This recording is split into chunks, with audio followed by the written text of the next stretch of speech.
Hello everyone, ये है word problem series की वीडियो नंबर 5 जिसमें हम आज लीनियर इक्वेशन से रिलेटेड वर्ड प्रॉब्लम्स डिस्कस करेंगे। तो स्टार्ट करते हैं फर्स्ट क्वेश्चन। ये है 9 added to thrice a whole number gives 45, find the number. तो इस तरह से आपको वर्ड्स में प्रॉब्लम दी होगी, एक क्वेश्चन दिया होगा, आपको उसको इक्वेशन की फॉर्म में कन्वर्ट करना है। जो चीज़ें नहीं पता है उसको वेरिएबल मानना है, कोई भी वेरिएबल आप मान सकते हो, और जो भी पूछा जाए उसको सॉल्व करना है। यहाँ पे बोल रहा है 9 added to thrice a whole number. एक होल नंबर है, हमें नहीं पता क्या है, ठीक है। तो यहाँ पे मैं डैश जो डाल रही हूँ समझ लो वो एक होल नंबर है।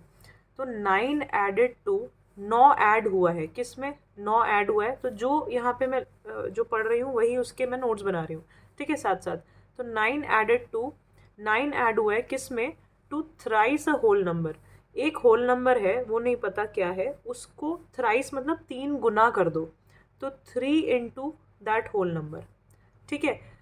गिव्स 45, गिव्स मतलब इक्वल्स टू। अगर मैं 3 गुना कर दूं एक नंबर को, एक होल नंबर को, और उसमें 9 ऐड कर दूं तो मुझे क्या मिलेगा, इट विल गिव मी 45, ठीक है। Find the number. तो ये जो नंबर है, जो जिसकी जगह मैंने डैश डाला है, वो नंबर निकालो। तो इस नंबर को हम x ले लेते हैं। तो आपकी इक्वेशन बन गई 3x + 9 = 45। तो 3x सॉल्व करना, पिछली वीडियो एक बार देख लेना, उसमें सॉल्यूशंस भी सिखाए हैं मैंने लीनियर इक्वेशन को सॉल्व करने के। तो 3x को यहीं छोड़ेंगे, 9 उधर जाएगा, 45 - 9, 3x = 45 में से 9 माइनस होगा, इट विल बी 36। x = 36/3, 3 इधर आके डिवाइड हो गया है, एंड दिस विल बी 12। तो x = 12 आपका आंसर है। अगला क्वेश्चन देखते हैं। नेक्स्ट क्वेश्चन है 4/5 ऑफ अ नंबर, यानी कोई एक नंबर है उसका 4/5 का मतलब है 4/5 से मल्टीप्लाई कर दो। यानी एक नंबर है, मान लेते हैं वो नंबर x है, उसका 4/5 कर दिया, ठीक है। तो 4/5 of a number is greater than 3/4 of the number. अब एक और चीज़ हो रही है यहाँ पे, 3/4 ऑफ अ नंबर भी है, ठीक है। देखो ध्यान से, 4/5 of a number and 3/4 of a number, तो उसी नंबर का 4/5 और 3/4 उस नंबर का, ये मैंने लिख दिया। अब क्या बोल रहा है, it is greater than 3/4 of a number by 4। ध्यान से पढ़ना ये लैंग्वेज, कि 4/5 ऑफ अ नंबर बड़ा है 3/4 ऑफ अ नंबर से, कितना, 4 से, यानी 4 नंबर बड़ा है। तो इस बात को मैं ये भी बोल सकती हूँ कि अगर मैं उस नंबर का 4/5 और 3/4 दोनों को माइनस करूँ तो मेरे पास आंसर 4 आएगा। जैसे मैं अगर आपको बोलूँ कि 10 जो है वो बड़ा है 4 से, कितना बड़ा है, 6 बड़ा है। 10 जो है 4 से 6 बड़ा है, ठीक है। तो मैं एक्चुअल में तो 10 और 4 का डिफरेंस = 6 बोल रही हूँ ना, 10 - 4 = 6, ये भी लिख सकते हैं। इसी तरह से 4/5 ऑफ अ नंबर, एक नंबर जो ये है, इज़ ग्रेटर देन, ये बड़ा है कितना, 3/4 ऑफ अ नंबर से, इससे इतना बड़ा है, कितना, बाय 4, 4 बड़ा है। तो इन दोनों का डिफरेंस जो है वो 4 है, ठीक है। तो अब आगे सॉल्व करते हैं। 4/5x - 3/4x फ्रैक्शन है, कैसे सॉल्व करोगे, एलसीएम लोगे, 5 और 4 का एलसीएम होता है 20, 5 की टेबल में 24 पे, 4 4 ज़ा 16x माइनस 4 5 5 3 ज़ा 15x = 4। 16 - 15 is x/20 = 4। फिर यहाँ पे क्या करोगे, x को यहीं छोड़ो, 20 को उधर भगाओ, 4 × 20 हो जाएगा, x = 80। ये आपका आंसर है। अब हम नेक्स्ट क्वेश्चन देखते हैं। ये क्वेश्चन है, the sum of 2 consecutive multiples of 3 is 69, find the numbers. दो नंबर्स हैं, दोनों कॉन्जिक्यूटिव हैं। कॉन्जिक्यूटिव का मतलब होता है जो नंबर लगातार आते हैं। अब इस क्वेश्चन को आगे समझाने से पहले मैं आपको पहले एक कॉन्सेप्ट समझाती हूँ। जैसे कि आपको बोला जा रहा है कि 3 नंबर्स हैं, तीनों कॉन्जिक्यूटिव हैं। कॉन्जिक्यूटिव मतलब लगातार आ रहे हैं, पर हमें ये नहीं पता कि कौन से नंबर्स हैं। और उन तीनों का सम मान लो दिया हुआ है कि 25 है, ठीक है। 3 कॉन्जिक्यूटिव नंबर्स हैं, तीनों का जो सम है वो 25 है। तो आपको नंबर नहीं पता, तो आप पहले वाला अगर x मान लोगे, मान लो हमें पहला नंबर नहीं पता, तो वो x हो गया। तो दूसरा नंबर क्या होगा, ऑब्वियसली x+1 होगा, क्योंकि कॉन्जिक्यूटिव है। कॉन्जिक्यूटिव का मतलब ही होता है अगला नंबर, ठीक है। और दूसरा क्या होगा, इसमें x+2 कर दो, दो आगे बढ़ जाओ डिजिट, तो x+2 आ गया। तो ये तीनों कॉन्जिक्यूटिव नंबर है, इन सबको प्लस कर दोगे तो ये 25 है, ये बोल रहा है क्वेश्चन, ठीक है। अब एक तरह का क्वेश्चन होता है कि मान लो इसी चीज़ को ऐसे बोल रहा है कि ये कॉन्जिक्यूटिव मल्टीपल ऑफ मान लो 2 है, 2 के मल्टीपल्स हैं, ये जो तीनों नंबर है ना, ये कॉन्जिक्यूटिव तो है लेकिन 2 के मल्टीपल हैं। तो यानी कि जैसे नॉर्मल हो सकता है 4, 5 और 6, ठीक है, ये कॉन्जिक्यूटिव नंबर्स हो गए। लेकिन अगर मैं बोलूँ कॉन्जिक्यूटिव मल्टीपल ऑफ 2, तो 4, 6 और 8 होगा। मल्टीपल ऑफ 2 भी हैं और लगातार आने वाले भी हैं, इनके बीच में और कोई मल्टीपल ऑफ 2 नहीं आ रहा है, ठीक है। एक के बाद एक के बाद एक, ये लगातार 2 के मल्टीपल्स हैं। तो 4, 6 एंड 8 हो गए 2 के मल्टीपल। अब इसी तरह से मान लो कि मुझे वो मल्टीपल्स नहीं पता, ये पहला नंबर नहीं पता कि कौन सा है, तो मैं उसको ऑब्वियसली x लूँगी, ठीक है। पहला नंबर कौन सा है मुझे नहीं पता, तो दूसरा क्या होगा, कितना आगे होगा वो देखो कैसे होता है। दूसरा x+1, x+2 होगा। कैसे होगा देखो ध्यान से, आपको पता है ये 2 का मल्टीपल है, तो ऑब्वियसली कुछ भी हम मल्टीप्लाई करेंगे 2 के साथ ही मल्टीप्लाई हो रहा होगा। 2 का मल्टीपल है तो ये तो 2 से मल्टीप्लाई हो रहा होगा। इसी तरह से अगला भी 2 से मल्टीप्लाई करो, उसके बाद नेक्स्ट भी 2 से मल्टीप्लाई करो, तो कॉन्जिक्यूटिव नंबर इस तरह निकलेंगे। इसको और अच्छे से समझना है तो ऐसे देखो कि 4 को मैं कैसे लिख सकती हूँ, 2 × 2।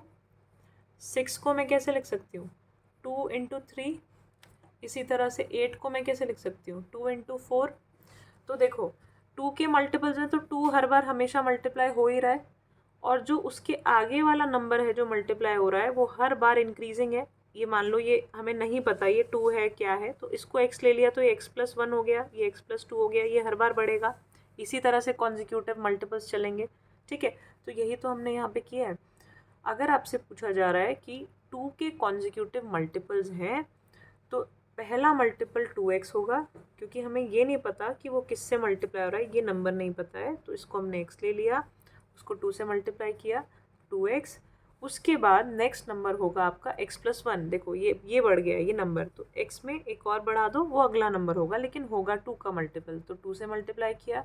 उसके बाद x में 2 बढ़ा दो, ऐसे 4 मल्टीपल होंगे तो x+3 × 2 हो जाएगा। तो इस तरह आप मल्टीपल्स कितने भी बना सकते हो। अब आते हैं हमारे वापस क्वेश्चन में। क्वेश्चन कह रहा है the sum of 2 consecutive multiples of 3। 2 multiple हैं, दोनों कॉन्जिक्यूटिव हैं, लगातार आ रहे हैं।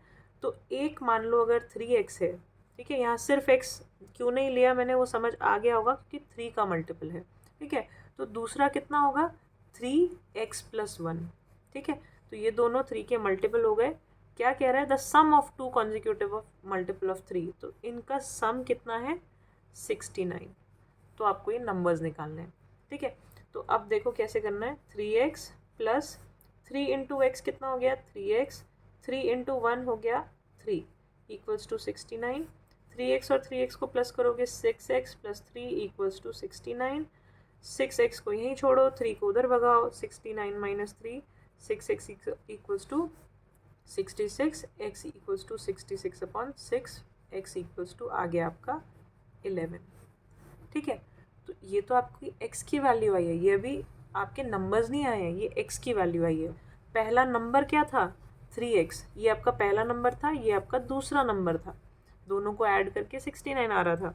तो फर्स्ट नंबर होगा 3x, यानी कि 3 × 11 दैट इज़ 33, ये आपका पहला नंबर है।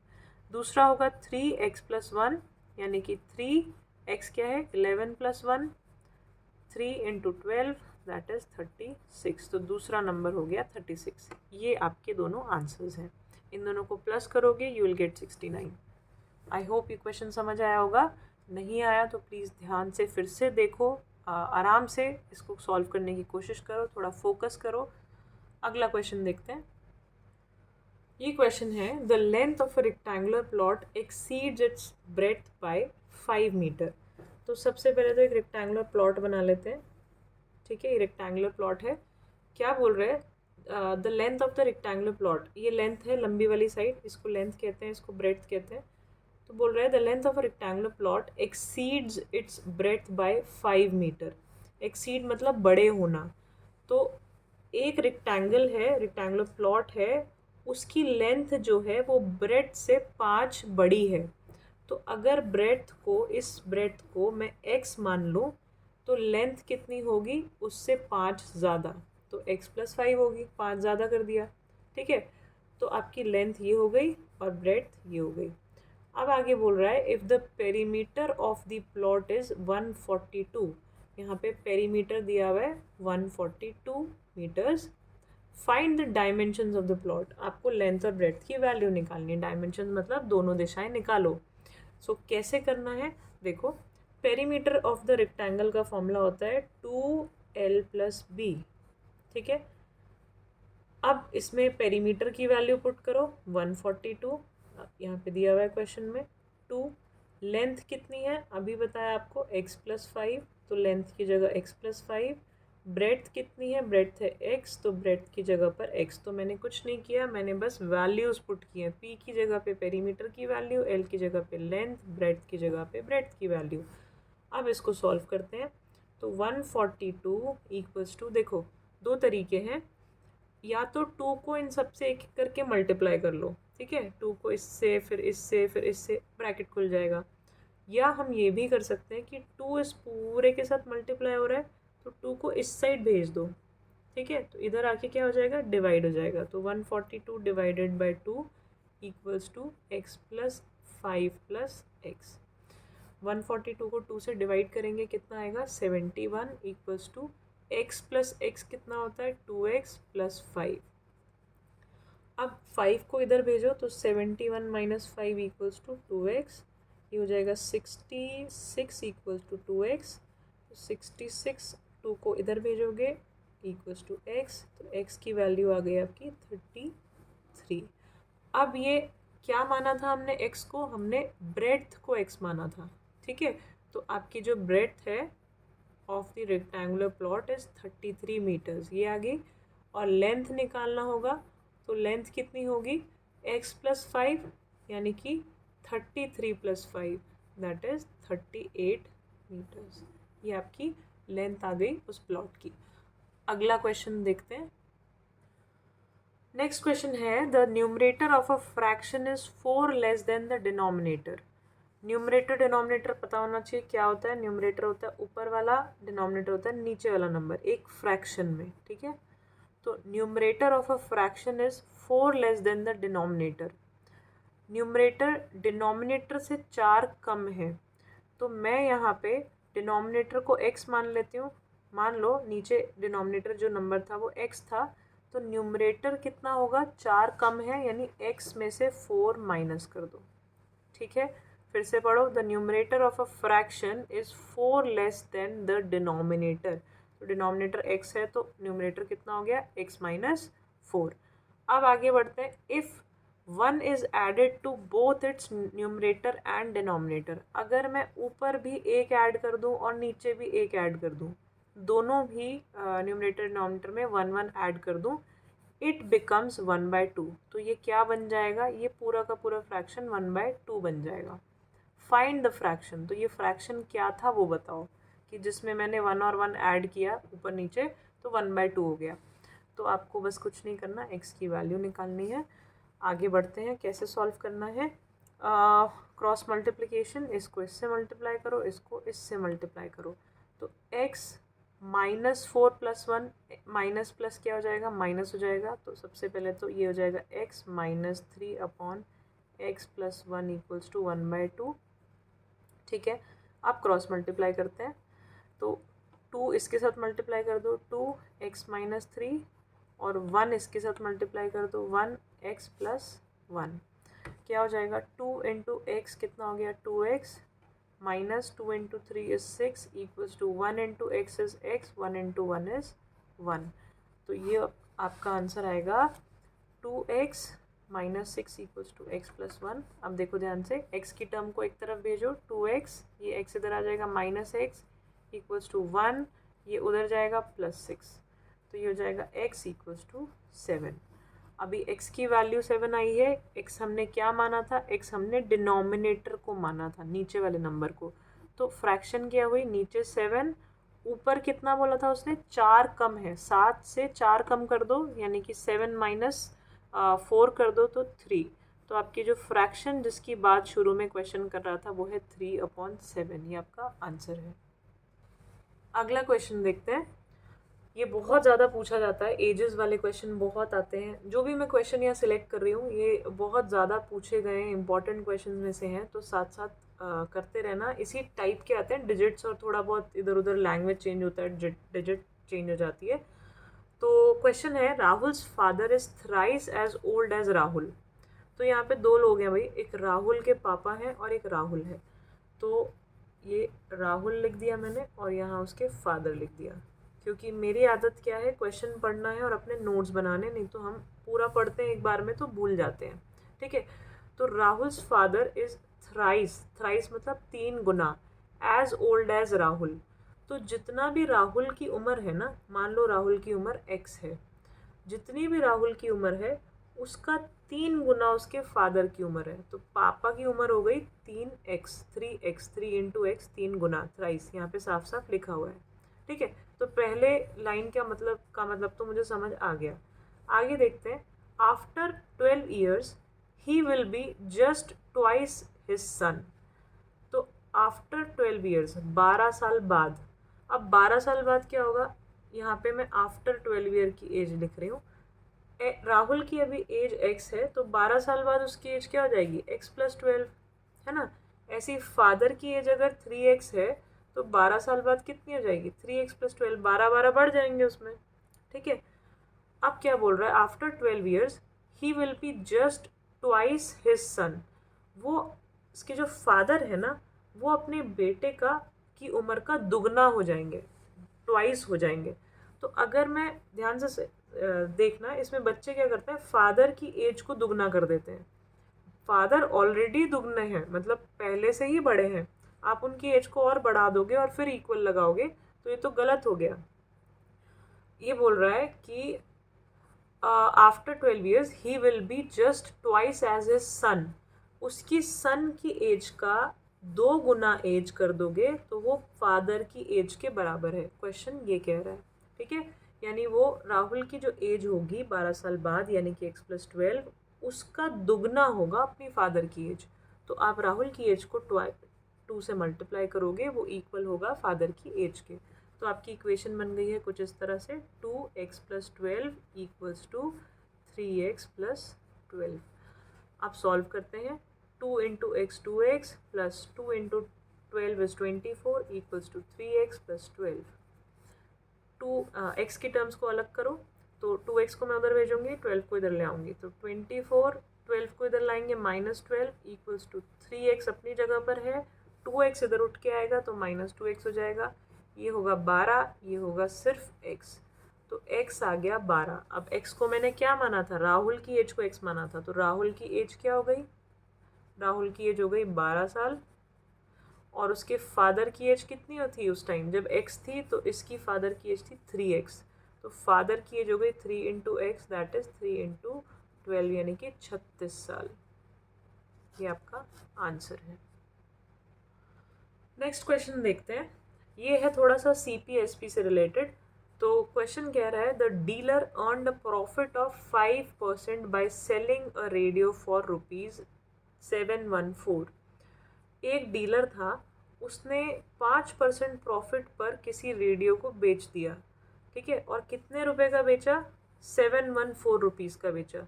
तो find the CP of the radio. तो आपको CP मतलब कॉस्ट प्राइस निकालना है उस रेडियो का। तो भाई सबसे पहले समझो, वैसे तो मैं यहाँ पे आपको लिंक दे दूँगी, इस साइड में आपको स्क्रीन पे लिंक दिख रहा होगा, उस पे क्लिक करो। पहले आप CPSP ये सारा कॉन्सेप्ट समझ लो, फिर इस क्वेश्चन को देखना तो ज़्यादा अच्छा होगा। बाकी कोशिश करते हैं आपको मैं डायरेक्टली समझा दूँ। देखो ध्यान से, CP होता है किसी भी चीज़ को कितने रुपए का एक बंदे ने खरीदा है, उसको कितने की कॉस्ट पड़ी है। ठीक है, कितने का उसने खरीदा है। मान लो कोई एक प्रोडक्ट लाया है, लेट्स से 100 रुपये का। ठीक है, और फिर उस 100 रुपये की चीज़ को वो बेच रहा है 120 में, 120 में उसने सेल कर दिया। SP होता है सेलिंग प्राइस। तो 100 का खरीदा, 120 का बेचा, तो इस बीच क्या हुआ, उसको 20 रुपये का फ़ायदा, तो इसको कहते हैं प्रॉफिट। अगर उसने इसी चीज़ को 80 में बेचा होता, 80 रुपये में बेचा होता, तो CP ज़्यादा था, SP कम था, तो इस केस में उसको होता लॉस। कितने रुपए का? 20 रुपये का लॉस। तो CP SP profit and loss, ये आपको समझ आ गया। तो अब आगे बढ़ते हैं। A dealer earned a profit of 5% by selling the radio for ₹714। अब इसको मैं एक्स वैक्स लेकर थोड़ा लंबा जैसे स्कूल्स में कराते हैं ऐसा नहीं कराऊंगी। मेरा काम है आपके कॉन्सेप्ट्स क्लियर करना, तो ध्यान से समझना, आपको सब समझ आएगा, बस फोकस रखना। एक डीलर ने क्या किया, 5% प्रॉफिट कमाया रेडियो को 714 रुपये में बेचकर। तो उसने कितने में खरीदा होगा? ध्यान से क्वेश्चन समझो। ये रहा डीलर, ये मैंने बनाया है डीलर बढ़िया सा। ये डीलर ने कितने में बेचा? 714 रुपये में एक रेडियो को बेच दिया, सेलिंग प्राइस है ये, ठीक है। और उसको 5% प्रॉफिट हुआ। इस ट्रांजैक्शन में उसने 5% प्रॉफिट कमाया। मैं देखो पढ़ती जा रही हूँ, अपने नोट्स बनाती जा रही हूँ जिससे मुझे समझ में आ जाए। तो इस बंदे ने कितने में खरीदा होगा? CP आपको बताना है, ठीक है। अब ध्यान से सुनो, करना क्या है। ये जो 5% प्रॉफिट है और ये जो अमाउंट है, इस अमाउंट में 5% प्रॉफिट ऑलरेडी इंक्लूडेड होगा, है ना। 5% मिलाकर ही तो इतने में बेचा है, यानी 5% बढ़ा के ये वैल्यू रही होगी ना। तो CP अगर मान लो 100 था, मैं आपको एग्जांपल से समझाती हूँ। मान लो 100 की कोई चीज़ बनाई और उसको 5% प्रॉफिट पे बेच दिया, ठीक है।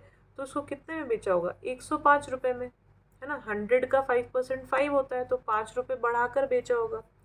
तो आप ऐसे समझ लो कि ये आपको गिवन है, 105 में बेचा है, 5% प्रॉफिट है, तो कितना CP होगा ये पूछ रहा है, ठीक। अब ध्यान से देखो, इस सेलिंग प्राइस में एक्चुअल CP और 5% प्रॉफिट दोनों मिलाकर वैल्यू दी हुई है ना। इतने में खरीदा, 5% जोड़ा, तब ये सेलिंग प्राइस बना है, ठीक। तो मेरा अगर CP 100% रहा होगा, 100%, मैं परसेंट की बात कर रही हूँ, अगर मेरा यहाँ पे CP 100% रहा होगा, जो कि मुझे नहीं पता है कितना रहा होगा, 100% होगा और उसमें 5% प्रॉफिट होगा, तो ये 105% रहा होगा। बात समझ आ रही है? 100% अगर मेरा CP रहा होगा, उसमें 5% प्रॉफिट मैंने जोड़ा, तो 105% SP में मैंने बेच दिया। तो 105% की वैल्यू कितनी है यहाँ पे? 714। तो इसी चीज़ को समझते हैं। मैं यहाँ थोड़ा फिर से बनाऊंगी। 100% को बेचा हमने 5% ऐड करके, तो 105% यानी कि 714 रुपये में बेचा, ठीक है। तो ये सेलिंग प्राइस हो गया, ये CP हो गया, ये प्रॉफिट हो गया। अब ध्यान से देखो, 105% की वैल्यू 714 है, 105% की वैल्यू 714 है, सॉरी 714 है। तो 1% की वैल्यू क्या होगी? इसको कहते हैं यूनिटरी मेथड। 1% की वैल्यू क्या होगी? 105 से डिवाइड कर दो, 714 डिवाइडेड बाय 105, इसको डिवाइड करेंगे, आपका आंसर आएगा 6.8, ठीक है। अब आपको 1% की वैल्यू मिली है, निकालनी कितनी है? CP कितना था? 100%, तो आपको 100% की वैल्यू निकालनी है। 100% की वैल्यू क्या होगी? 1% की 6.8 है, तो 1% की 100% की होगी 6.8 इंटू 100। तो ये पॉइंट कहाँ शिफ्ट हो जाएगा? 2 डिजिट आगे। ये छोटी छोटी चीज़ें, 100 से मल्टीप्लाई करना, यूनिटरी मेथड, इन सब की वीडियोस बनी हुई हैं, छोटी छोटी वीडियोस हैं। उन वीडियोस को प्लीज़ देखो और फिर ये देखना, तो आपको ज़्यादा अच्छे से चीज़ें समझ आएंगी। तो ये हो जाएगा 680 रुपीज़। तो 680 रुपये का उसने कुछ सामान ख़रीदा था, उसमें 5% प्रॉफिट ऐड किया, तो 714 रुपये में बेचा है।